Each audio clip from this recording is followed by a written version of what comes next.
At first glance, Jillian Murphy may seem like any other college freshman.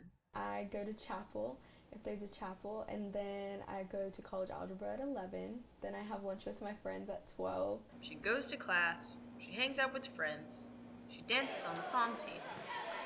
But something that's different about Jillian? She published a book before even beginning her freshman year of college.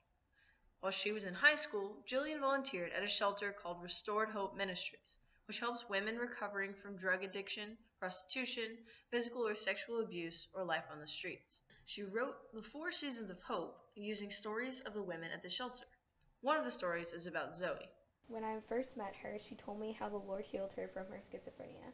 It was the best first conversation I have had with someone in my life ever. She wanted to defeat her anger so that she could be a fitting mother for her children.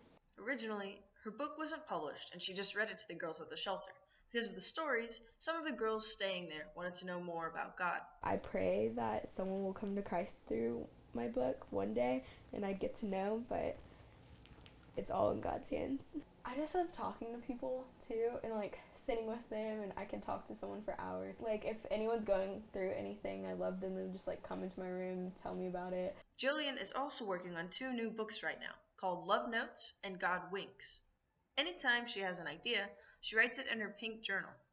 Love Notes is about God's unconditional love for each person and is written in a letter format. God Winks is based on the story of Job and on trials Jillian has gone through in her own life. Last summer, after being in a car wreck, doctors discovered two tumors, one on each ovary. But through much prayer and trust in God, They went and they took out my right ovary because the tumor's too big. That was the size of the grapefruit, but the one that they were worried about being cancer, when they went in to get it, it was gone. My mom looked at me, and I was so scared that I wasn't going to be able to have kids, and she was just like, guess what, I'm going to be a grandma, and I just started crying. while at first glance she may seem like your average college student, Jillian's accomplishments and zeal for the Lord go to show. You can't judge a book by its cover.